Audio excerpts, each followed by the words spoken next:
foi éclairée, qui ont goûté les dons célestes, qui ont eu part au Saint-Esprit, c'est-à-dire à l'enseignement, à la puissance et à l'onction, qui ont goûté la bonne parole de Dieu et les puissances du siècle à venir, et qui sont tombés, soient encore renouvelés et amenés à la repentance, puisqu'ils crucifient pour leur part le Fils de Dieu et l'expose à l'ignominie. Remarquez le verset 7, je continue. Lorsqu'une terre, c'est-à-dire un homme, lorsqu'une terre abreuvée par la pluie qui tombe souvent sur elle, produit une herbe utile à ceux pour qui elle est cultivée, elle participe à la bénédiction de Dieu. Maintenant, le verset 8. Mais si elle produit des épines et des chardons, elle est réprouvée et près d'être maudite, et on finit par y mettre le feu, c'est-à-dire l'enfer. J'ai pris cette écriture pour te montrer la caractéristique d'un démon.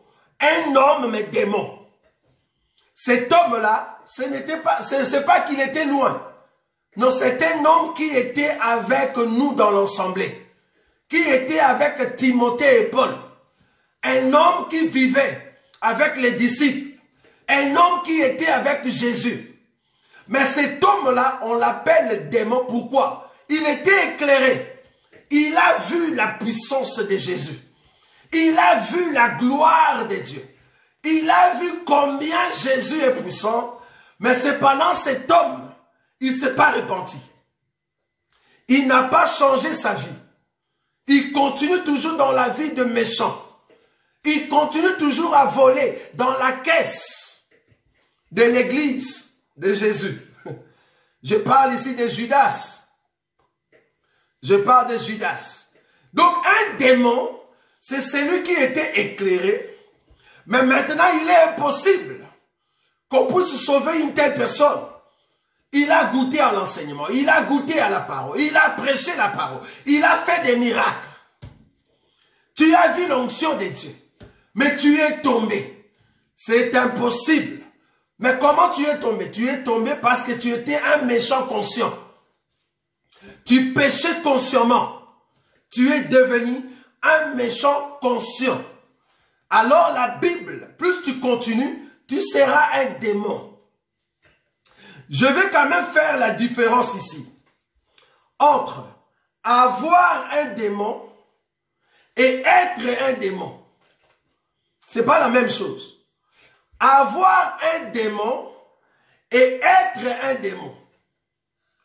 Tous ceux qui ont un démon et qui viennent en Christ Jésus, Jésus va ôter les démons et la personne sera libre. Je répète. Tous ceux qui ont un démon, si tu viens à Jésus, Jésus va ôter les démons et tu vas retrouver la délivrance en Christ Jésus. Et c'est comme ça que tu seras sauvé. Mais tous ceux qui sont démons, c'est-à-dire tu es démon, la nature. Tu es démon. Comment on va te sauver? Parce que si on sauve un démon, c'est que les démons vont hériter le royaume des cieux. Jésus ne peut pas sauver celui qui est un démon.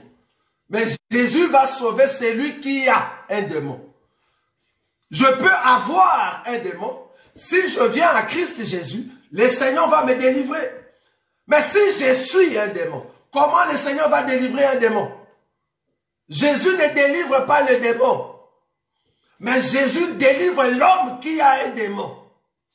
Mais si toi tu es devenu un démon, aigri, jaloux, là on comprend que tu es démon. Un démon dans la peau, mais d'un serviteur d'un enfant de Dieu.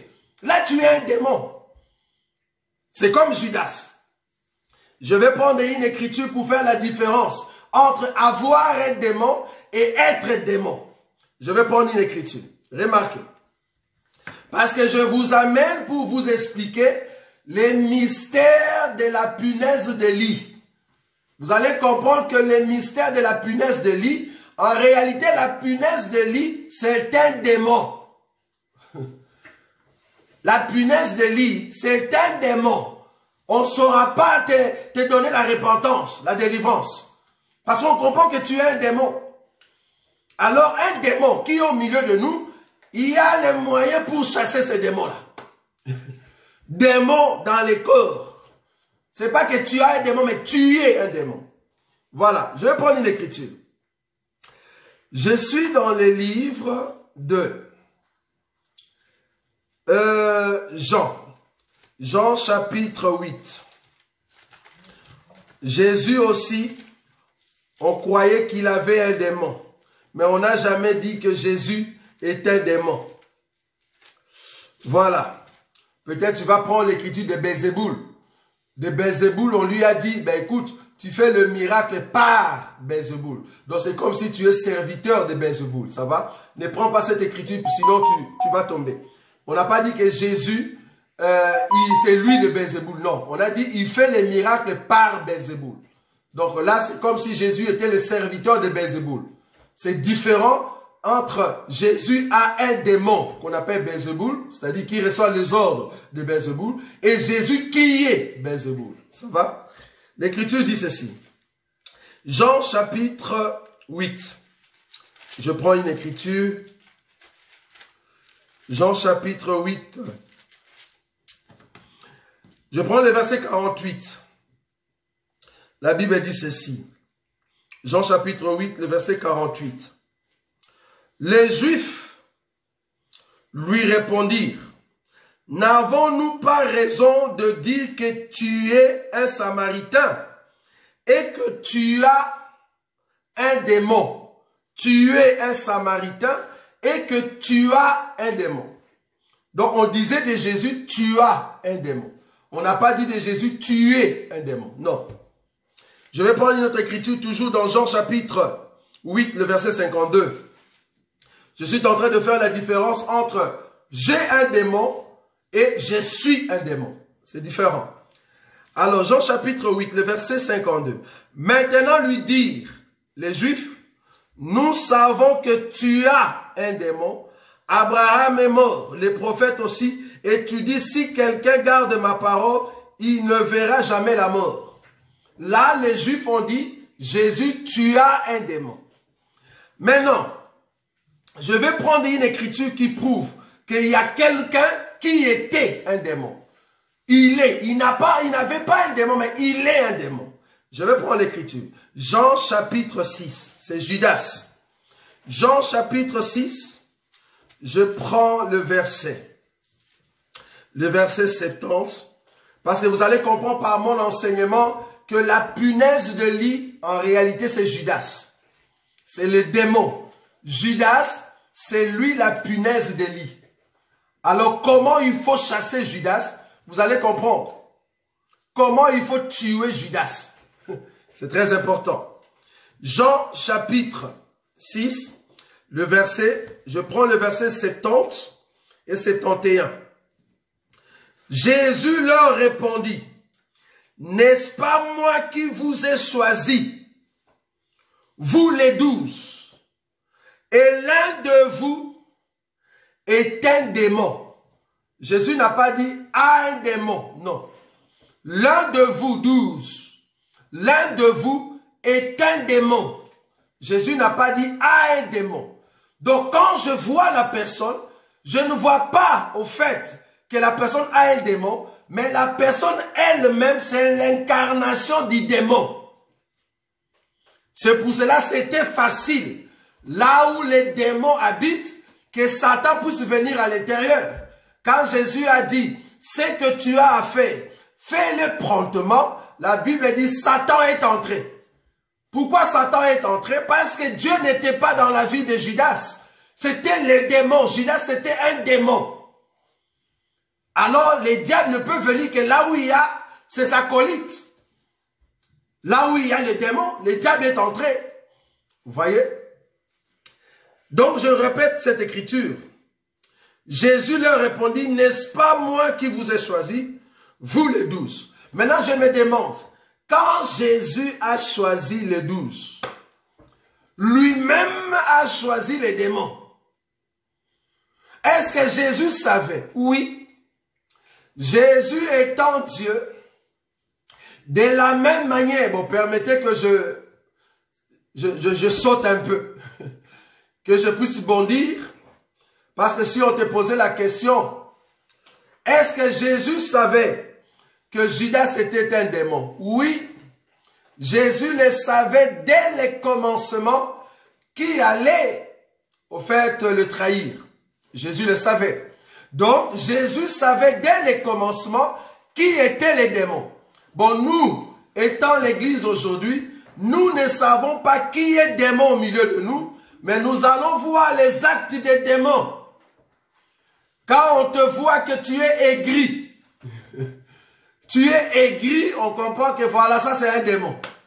Vous voyez? Jésus savait dès le commencement qui étaient les démons.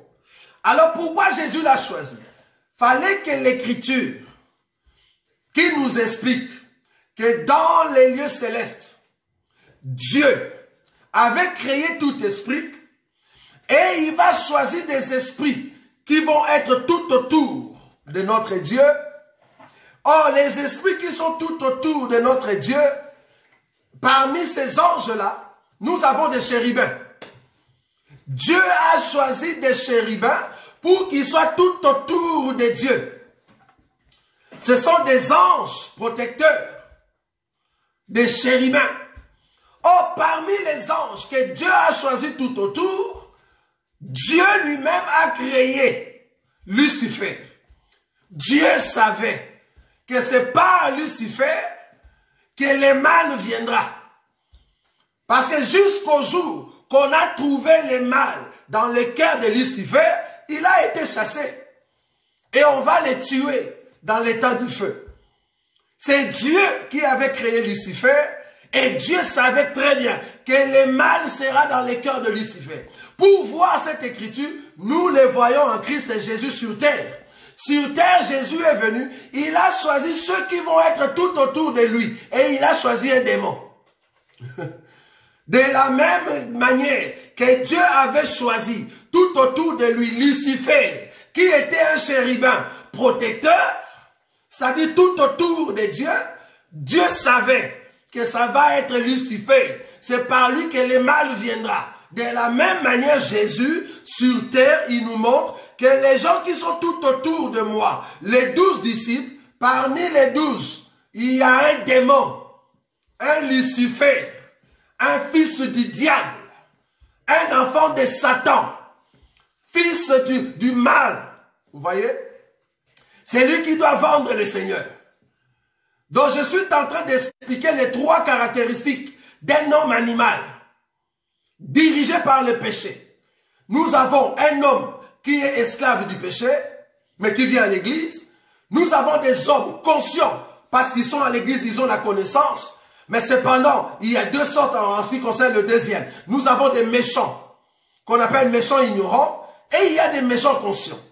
3e caractéristique, des démons.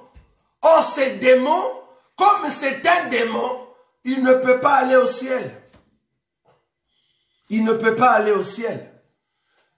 Un démon ne peut pas aller au ciel. Parce que si Judas, c'est un démon, comment est-ce que Jésus va guérir un démon pour lui donner la vie? Judas n'est pas allé au ciel. Parce que c'est un démon. Un démon ne peut pas recevoir la vie. Un démon doit aller en enfer. C'est pour cela que tous ces démons vont aller en enfer. Tous les démons vont aller en enfer. C'est pour cela Judas, étant un démon, c'est pas qu'il avait un démon, non. Judas, c'est un démon dans la chair. Il doit aller en enfer. Alors, comme Judas, c'est un démon, maintenant, comment il opère? Je vous ai dit, ce sont des gens qui sont avec vous, des personnes qui vivent avec vous, mais qui sont là envoyés uniquement pour vous faire du tort. Maintenant, il faut avoir l'œil spirituel comme Jésus pour comprendre que celui-ci c'est un démon. Parce que j'aimerais te dire, à part Jésus, bibliquement parlant, à part Jésus, la personne qui voyait les traces, j'aime appeler ça comme ça, les traces de ces démons, les traces de la punaise de lit, c'était Jean. Jean voyait que Judas volait l'argent dans la caisse de leur église. Il mettait la main dans la bourse pour voler. Donc quand il a dit au Seigneur Jésus, on va prendre ce parfum pour donner aux pauvres, en réalité, il ne se souciait pas de pauvres. Son problème, c'était de voler l'argent. Donc à part Jésus, il n'y avait que Jean. Mais les autres avaient des yeux bandés. En d'autres termes, pendant 3 ans, oh punaise de lit, pendant 3 ans, les disciples, à part Jean, il n'y a personne qui savait que c'était Judas qui allait trahir le Seigneur. Personne. Personne. Pour voir cela, il faut que le Seigneur te donne la grâce. Donc ce sont des gens qui peuvent être avec vous, tu ne les verras pas. Il faut amener une autre vie que je vais expliquer ici pour que tu puisses voir les démons. Judas a fait 3 ans avec les Pierre et les Jacques et les Zébédée. Si c'est le fils de Zébédée, pardon. Et les André. Ils ont fait tout ce temps-là. Mais ils n'ont pas vu. Ils n'ont pas vu les traces de Judas. Parce que Judas, c'était la punaise de lit. Peut-être tu ne comprends pas la punaise de lit. C'est quoi la punaise de lit? Parce que je suis en train d'expliquer ici que la punaise de lit, c'est un démon. La punaise de lit, pour ceux qui ont fait l'anatomie, pour ceux qui ont un peu la connaissance dans tout ce qui est la zoologie, ou soit de cours pour étudier les insectes. Avant d'abord d'expliquer la punaise de lit, je vais prendre une écriture. Parce que je ne peux pas expliquer la punaise de lit si je ne trouve pas sa caractéristique. Si je ne trouve pas cette caractéristique dans la Bible. Psaume. Psaume chapitre 35. Remarquez au fait la classe de la punaise de lit. David en a parlé. La punaise de lit. Psaume chapitre 35. Je prends le verset 15. Je vais donner la classe de la punaise de lit. À partir de cette classe que je vais définir la punaise de lit, à partir de la définition, vu que nous pouvons donner l'enseignement dans la nature, parce que la Bible nous dit la nature elle-même ne vous enseigne-t-elle pas. Je peux enseigner Jésus dans le fruit qu'on appelle la mangue. Je peux enseigner Jésus par rapport à ce que nous appelons les noyaux d'huile de palme. Je peux expliquer Jésus dans les manguiers. Je peux expliquer Jésus dans l'eau que je bois. Donc la nature explique Jésus. Donc je peux prendre l'écriture de David pour expliquer dans la nature l'animal ou l'insecte qu'on appelle la punaise de lit. Vous voyez? Parce que si je te demandais de nous prêcher sur les mystères de l'éléphant, tu vas chercher dans la Bible et tu auras du mal. Si je te disais de nous expliquer les mystères du singe, parce que ce sont des choses que vous allez voir prochainement. Nous allons commencer à expliquer des choses que vous n'avez jamais entendues. Vous voyez? Quand on explique les mystères d'un cafard, quand nous allons expliquer les mystères de la sauterelle, là c'est parce que c'est écrit. Vous voyez? Donc dans la nature, je sais prendre la chose. Ayant la connaissance, je sais prendre la chose et faire sortir Jésus. Parce que Dieu se cache dans la nature. Vous voyez? Maintenant, je vais expliquer la punaise de lit. C'est quoi? D'abord, je prends Psaume chapitre 35. Le verset 15, la Bible dit ceci. Puis, quand je chancelle, ça c'est David qui parle. Quand je chancelle, ils se réjouissent et s'assemblent. Ils s'assemblent à mon insu pour m'outrager. Ils me déchirent sans relâche. Avec les impies, le parasite, je ne sais pas si vous voyez ces mots-là, le parasite moqueur, il grince des dents contre moi. Seigneur, jusqu'à quand le verras-tu? Protège mon âme contre leur embûche, ma vie contre les lionceaux. Je suis venu dans cette écriture pour montrer que David, en son temps, il était en train de pleurer devant le Seigneur, que ses ennemis étaient en train de le persécuter.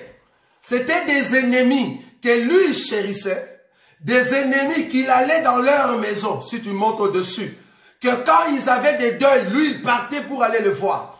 Quand ils avaient des problèmes, il allait pour les soutenir. C'est ce que David a dit.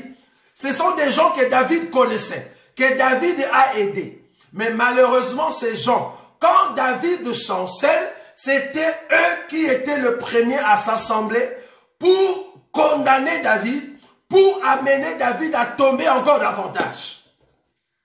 Alors ils vont s'assembler.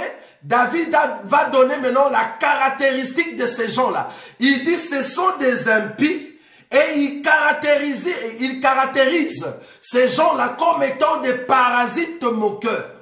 Ah, ok. Moi, j'ai pris cette écriture des parasites moqueurs. Oh, les parasites, c'est quoi? C'est tout animal. Quand on dit que tu es parasite, c'est-à-dire tu es un animal qui dépend des autres. C'est-à-dire ta vie, pour que tu puisses réussir, il faut dépendre des autres. Et après, tu vas leur faire du mal. Tu dépends de ces gens-là, mais tu leur fais encore du mal. Donc les moqueurs ici, ils dépendaient de David. Ils dépendaient de David. David les a aidés, mais ces gens-là, ce sont des parasites moqueurs. Des insectes qui dépendent de la vie des autres, qui dépendent des autres. C'est ça les parasites. Maintenant, parmi les parasites, pour ne pas parler des moustiques, je pouvais parler aussi des moustiques, parce que ce sont des insectes parasitaires. Je ne vais pas toucher les moustiques aujourd'hui, je vais toucher la punaise de lit. La punaise de lit, c'est parmi la classe, les caractéristiques de parasites. Il vit comment, ou elle vit comment cette parasite? La punaise, au fait, c'est l'insecte qui se cache dans le lit, c'est-à-dire sur ton matelas. Ils viennent, en tout cas dans des temps chaleureux, parmi la chaleur. En tout cas, on peut facilement le ramasser dans la maison d'un ami ou soit dans les hôtels. Il peut rester sur ton habit, là où tu t'es couché, et cette parasite, tu vas l'amener à la maison. Mais il faut comprendre que la parasite, étant sur ton corps, sur ton habit, cet insecte va aimer la chaleur que tu as. Et avec cette chaleur, il va piquer. Il va piquer pour sucer du sang. C'est ça la punaise de lit. Il va sucer du sang. C'est par ton sang qu'il va commencer à vivre longtemps et la chaleur. C'est-à-dire le lit là où tu vas dormir, c'est là-bas que lui il va habiter. Pourquoi? Parce qu'il doit profiter de ta chaleur. C'est ta chaleur qui va l'aider de vivre.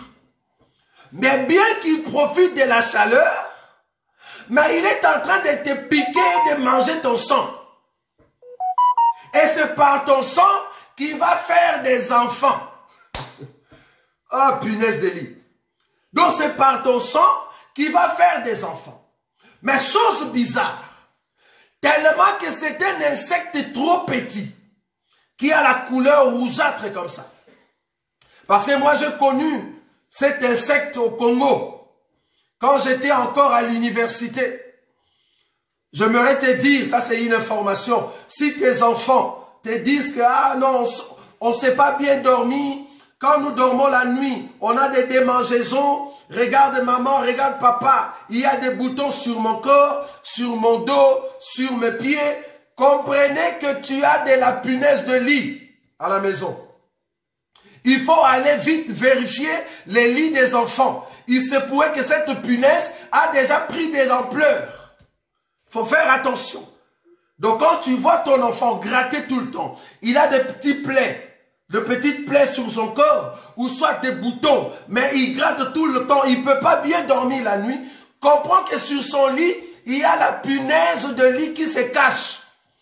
Et qui est déjà, il a essayé de devenir grand avec ses enfants. Donc si tu laisses comme ça, ils vont vous envahir à la maison. Ou quand la punaise envahit la maison, c'est beaucoup du sang et il peut amener la maladie. Vous voyez? Donc je disais que la punaise de lit, c'est vraiment une sorte de parasite qui vit aux dépens du sang de l'homme. Et il vit aux dépens de la chaleur de l'homme. Donc cet insecte se cache dans les bois avec la chaleur qui dégage, que l'homme dégage quand tu dors. Et selon les scientifiques, ils disent que cet insecte aime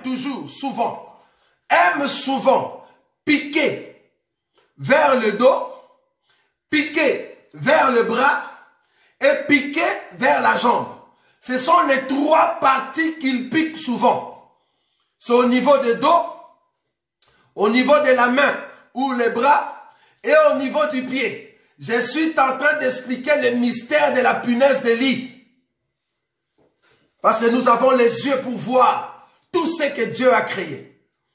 La punaise de lit, c'est un parasite qui est en train de manger ton sang et de profiter de la chaleur. Ça, c'est un démon, c'est Judas.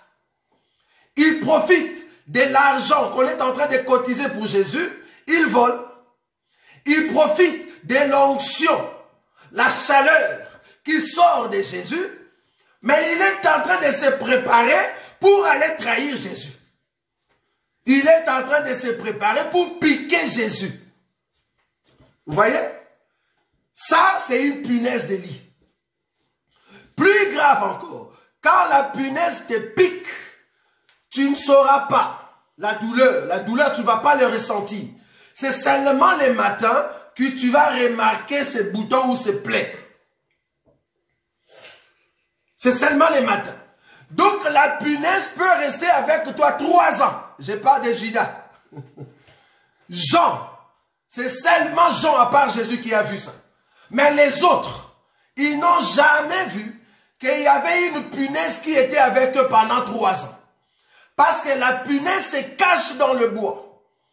Ce n'est que quand ils sont devenus nombreux, il a atteint l'âge pour avoir beaucoup d'enfants. C'est là-bas que vous allez comprendre parce que vos enfants ne vont plus bien dormir.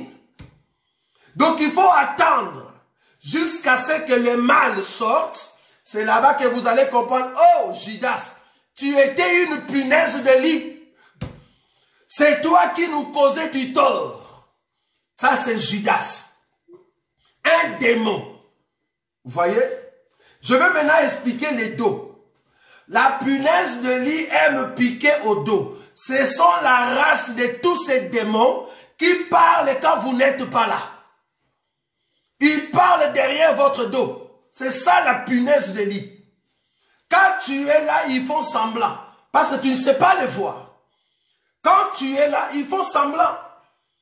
Mais quand tu n'es pas là, derrière votre dos, comme la punaise de lit, il va vous piquer. Quand tu n'es pas là. Il pique au niveau du bras. Donc l'œuvre que tu es en train de faire, le travail que tu es en train de faire, si tu prends une telle personne, tu dis au fait, dans notre boulot, on nous a demandé si on pouvait amener quelqu'un. Tu prends ton frère, tu dis, ah mon frère n'a pas de boulot, je vais t'amener dans notre société. Ça sera la même personne, le démon là, qui va tout gâcher jusqu'à ce qu'on va vous mettre dehors. Toi, tu l'as amené, mais c'est toi qu'on va chasser, lui il reste. Ça, c'est un démon. Un démon qui n'avait pas de travail, que toi, tu as aidé, tu l'as amené dans votre société, en fait de lui donner du travail, mais c'est lui maintenant qui est en train de t'accuser, de te trahir auprès des autorités pour qu'on puisse te mettre dehors. Oh, punaise de lit. Quelqu'un que tu as aidé de monter, quelqu'un que tu as aidé avec beaucoup de choses. Mais c'est la même personne qui va te redonner, au fait, la face cachée de la punaise de lit. Il va te piquer au dos. La même personne. Alors, si tu n'as pas ce que je vais citer ici, en aucun jour tu verras comment est-ce que la punaise de lit passe. Il pique par les dos. Il pique au niveau du bras, au niveau de la main. Le travail que tu fais, l'œuvre du Seigneur, les ministères que tu fais. Tu as reçu quelqu'un avec la joie dans ton ministère. Mais malheureusement, c'est la même personne qui va t'amener des problèmes. Et tu étais trop gentil de l'aider. Mais malheureusement, la personne ne va pas t'aider. La personne est venue avec une mission. C'est-à-dire prendre ta place. C'est grave. Satan a dit ceci. Si vous lisez dans les livres, je crois, d'Ésaïe ou d'Ézéchiel, il dit, je vais monter au ciel. Je vais m'asseoir sur le trône de Dieu. Mais c'est Dieu qui t'a créé. C'est Dieu qui a fait de toi chérubin. C'est Dieu qui a fait de toi joueur de harpe. Mais pourquoi tu veux prendre sa place? Hein? Attends, mon thème, ma béango. Punaise de lit. Pourquoi tu veux prendre sa place? Quelqu'un qui t'a aidé. Tu avais des difficultés. Tu ne savais pas où trouver l'argent. Je te prends par la main. Je t'amène à Dubaï pour que tu puisses acheter des marchandises. Je t'ai montré ce chemin-là. Toi, tu pars derrière mon dos pour aller dire au chef ou au PDG de la société que telle personne, c'est une mauvaise personne. Faut pas lui donner encore des marchandises. Donc, tu me détruis, quoi. Alors que je t'ai aidé. Punaise de lit. Punaise de lit. Tu me détruis sur mon dos. Vous voyez? Punaise de lit. L'œuvre que je fais, c'est ça que tu détruis. Punaise de lit pique au niveau de la jambe. La marche que tu fais, il y a des gens qui sont tout autour de vous. Ce sont des gens qui vont empêcher la marche. C'est comme des Corées au temps d'Israël. Ils empêchent la marche. Donc il y a des gens, il ne faut même pas considérer. Si tu veux aller de l'avant, ne considère pas ces gens-là. Ils vont te faire traîner. Tu ne vas pas atteindre le but avec le Seigneur. Il y a des gens qu'il faut laisser de côté. Parce que ce sont des punaises de lit qui vont t'empêcher la marche. Ils piquent au niveau de la jambe, c'est-à-dire le pied, pour que tu ne puisses pas avancer. Ils piquent au niveau du bras, au niveau de la main, pour que tu ne puisses pas œuvrer. Ils piquent au niveau du dos pour te trahir. Ils vont mettre le couteau sur ton dos. De punaises de lit. On comprend que vous êtes du diable. Fils du diable. Vous ne connaissez pas le Seigneur. Vous n'êtes qu'un animal.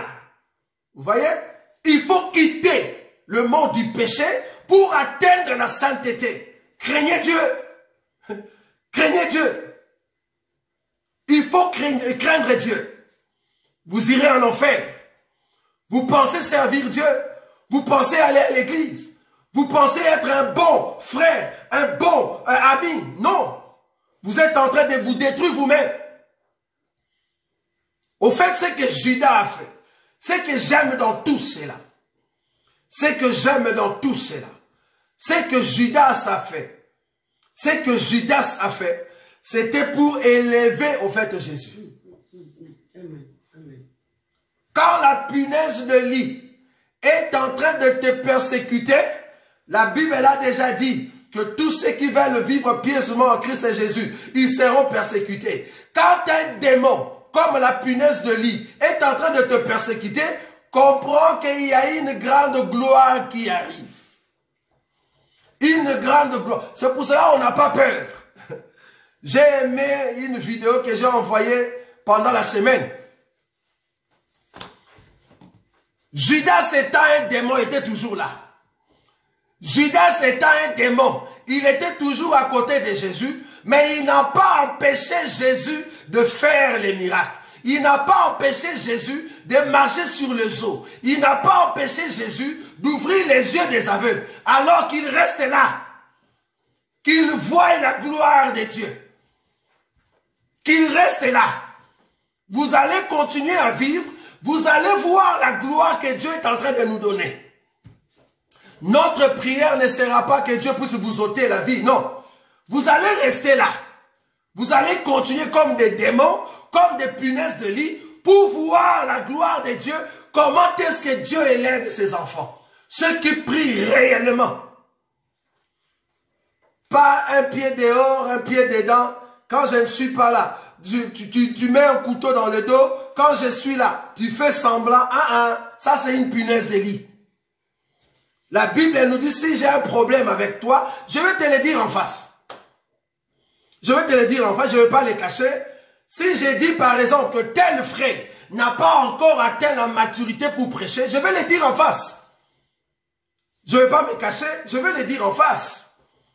Si nous disons que tel frère est capable pour prêcher, je vais le dire en face. Vous voyez? Nous ne sommes pas de ceux qui disent derrière les dos. Ça, c'est une punaise de lit. Ça, c'est vraiment les comportements, les caractéristiques d'un animal. Vous voyez? Donc, tu es en train de comploter comme pour ton ami, contre ton ami qui t'a aidé pour comprendre les affaires. Et c'est le même ami que toi, tu mets le couteau derrière. Attends, tu es un démon? Tu es vraiment un démon? Il n'y a que les démons qui peuvent faire ça. Donc, la punaise de lit, maintenant, pour vaincre. Comment vaincre la punaise de lit? Parce que je ne peux pas terminer aujourd'hui si je ne vous montrais pas comment vaincre la punaise de lit. La punaise de lit qui est sur ton lit, quand tu dors, la première chose, vu que c'est un animal, un insecte qui est trop petit, je vous ai dit les parties qu'il aime trop ou qu'elle aime trop piquer, pour vaincre la punaise de lit, la première chose, pour ceux qui ont encore cette apparition dans leur maison, bon peut-être tu ne vas pas le dire, hein, mais du moins on s'y connaît. Pour ceux qui ont ces problèmes dans leur maison, le problème de punaise de lit, la première des choses, évitez de mettre des draps en couleur. Sur ton lit, évite de mettre des draps en couleur. Pourquoi? Parce que vu que l'animal est tellement à une couleur rougeâtre, tu ne sauras pas, tellement qu'elle est trop petite, tu ne sauras pas le voir. Tu ne sauras pas le voir avec un drap sur ton lit. J'explique les mystères de la punaise de lit. Tu ne sais pas voir cet animal avec un drap en couleur. En d'autres termes, si quelqu'un a cet esprit de la punaise de lit, c'est un démon, pour le voir, évite de vivre la vie de beaucoup de couleurs. Évitez de vivre dans le péché. Sinon, tu ne le verras pas.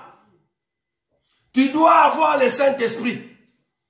Marcher avec le Saint-Esprit, c'est comme ça que tu le verras. Mais si tu as la vie de plusieurs couleurs ici c'est la vie, tu es tantôt dans le Seigneur, tu es tantôt dehors, tu ne peux pas voir la punaise de lit. Évite de mettre un drap qui a plusieurs couleurs parce que tu ne le verras pas. Le drap que tu dois mettre sur ton lit et sur tes oreillers, c'est un drap tout blanc. Quand tu mets un drap tout blanc, parce que l'animal a la couleur rougeâtre, cet animal, tu le verras facilement marcher. Tu le verras marcher. Ah, tu dis c'est ça. Donc, j'ai l'apparition ou l'envahissement de punaise de lit. Alors, je sais comment je vais combattre. En d'autres termes, tous ceux qui veulent vaincre les démons, le faux frère, qui se sont introduits au milieu de ça, tu dois vivre la vie de la sainteté, de la pureté. C'est là-bas que tu verras qui sont démons et qui ne le sont pas. Si tu ne vis pas la pureté, si tu ne vis pas la propreté en Christ Jésus, tu ne verras pas ces démons. Ils vont passer inaperçus. C'est pour cela que nous avons besoin des yeux de ceux qui voient. Gloire soit rendue à Dieu. Parce que tous les démons qui viennent tout autour de nous, Dieu nous a montré tout. Avant même qu'ils viennent. Et quand ils sont venus. Et quand ils vont partir. Et ce qu'ils vont faire après. Dieu nous a tout détaillé. Et nous avons leur nom. C'est ça un drap blanc. Avoir un drap blanc. On a même des noms de ceux qui ne sont pas encore venus. Mais qui vont venir. Et nous savons quel est le rôle qu'ils vont jouer. Ah, il faut avoir un drap blanc, bien aimé. Il faut dormir sur un drap blanc pour voir la punaise des lits. Sinon, tu ne verras pas. Deuxième élément. Pour tuer ou combattre la punaise de lit. Parce que tu as mis déjà un drap blanc. C'est-à-dire, tu vis dans la pureté, dans la sainteté.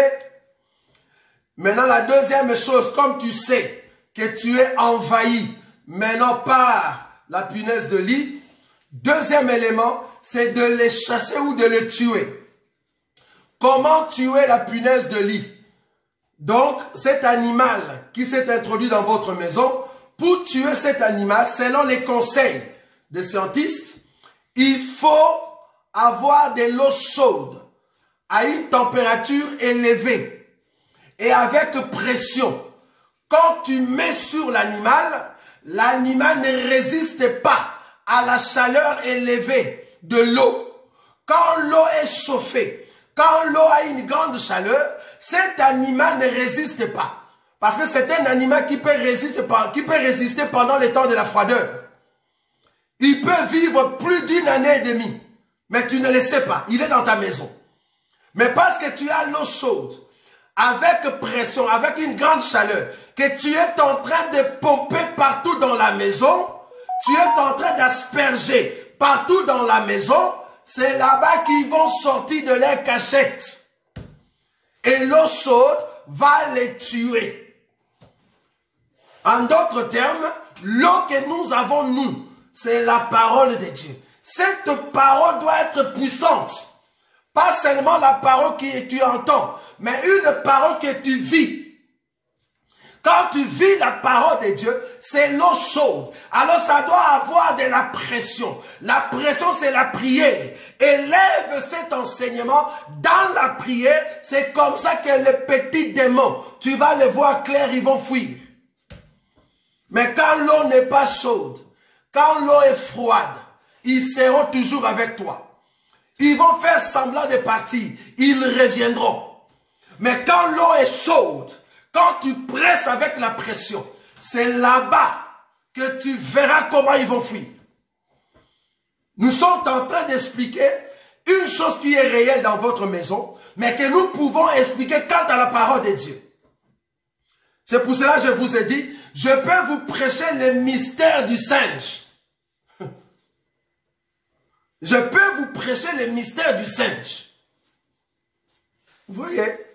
Je peux vous prêcher le mystère de la punaise de lit.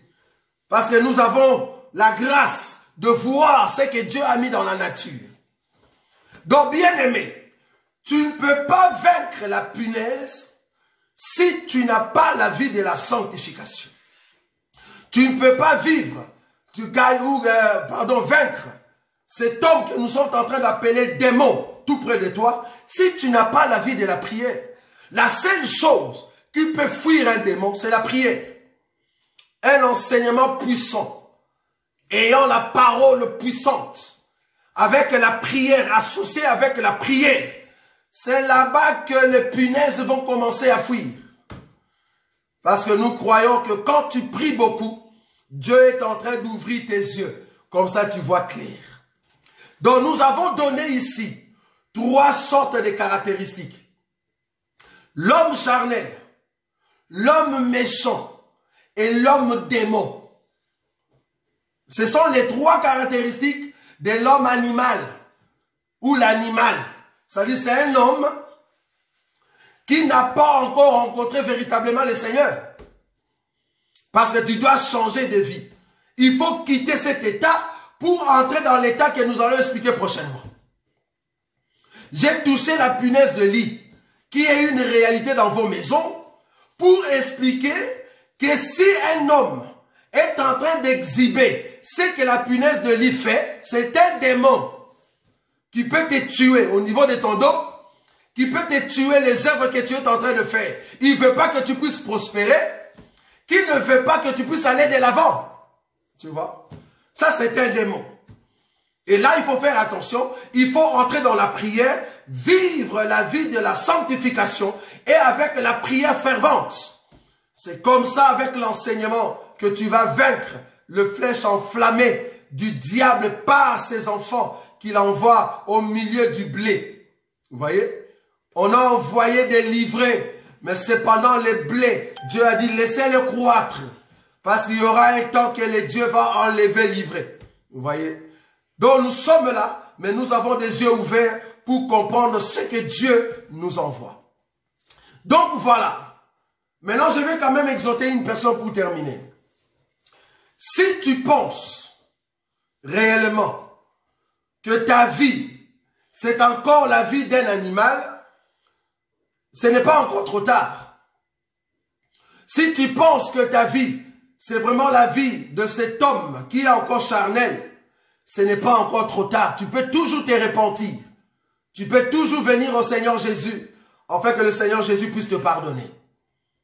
Donc là où tu es bien-aimé, si tu as besoin que nous puissions prier pour toi, que tu puisses quitter la vie de l'animal pour atteindre la vie des enfants de Dieu, il suffit seulement de nous appeler. Parce que nous mettons toujours notre numéro. Appelle-nous, nous allons prier avec toi, que Dieu puisse t'aider afin que tu quittes cette caractéristique de l'animal. Sinon tu vas aller en enfer. Tu ne peux pas rester dans le péché comme ça. Tu ne peux pas demeurer là où le péché règne en toi. Tu dois sauter cette vie. Tu dois rechercher la grâce de Dieu, afin que tu passes par la croix. Vous voyez? Parce qu'il n'y a que la croix qui peut briser la force de cet homme charnel, la force du méchant, la force des démons. Il n'y a que la croix. Il n'y a que Jésus, avec son sang précieux, qui peut briser la vie d'un démon. Celui qui est animé par des démons, des esprits méchants. Si tu es possédé, il n'y a que Jésus qui peut te donner la délivrance. Si tu es animé par l'esprit de la méchanceté, il n'y a que Jésus qui peut te donner la délivrance.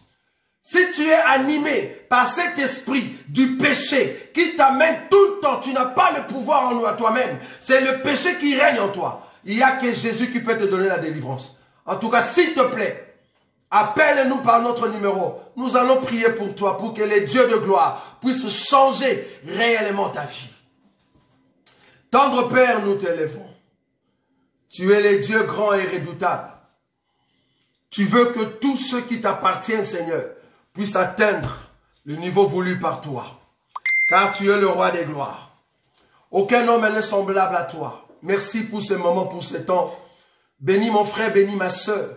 Que nous puissions réaliser qu'il n'y a que toi qui peux nous bénir. Bénis, Seigneur, tous ceux qui vont faire le pas de venir auprès de toi et de se repentir sincèrement, afin de rentrer sur ton chemin. Permets, ô Dieu, que tu puisses pardonner leurs péchés. De la même manière que tu as dit par Salomon, ô tous ceux qui viendront dans cette maison, que ce soit des étrangers, qui vont élever la voix, qui vont prier, afin que tu puisses pardonner leurs péchés, pardonne-leur. Oh, ce temple qui a la capacité de pardonner le péché de l'homme n'est que toi. Le temple qui avait accepté de mourir, 3 jours après tu es ressuscité, afin de donner la vie au corps de ceux qui sont morts. Permets, ô Jésus, que ton pardon soit sincère pour tous ceux qui vont s'approcher pour recevoir de toi le pardon, parce que tu es Dieu. Donne-leur la force, Seigneur. Donne-leur la force de ne pas aimer leur état, de ne pas aimer leur façon de vivre, de ne pas continuer dans le péché, mais qu'ils puissent rechercher la grâce auprès de toi, afin qu'ils soient bénis par toi, parce que tu es le Dieu qui a enlevé en nous le péché, qui a détruit la force du mal pour nous donner l'identité du ciel. Je bénis ton Saint-Nom pour cet enseignement, pour la seule gloire de ton nom, en ton nom Jésus-Christ que j'ai ainsi prié. Amen.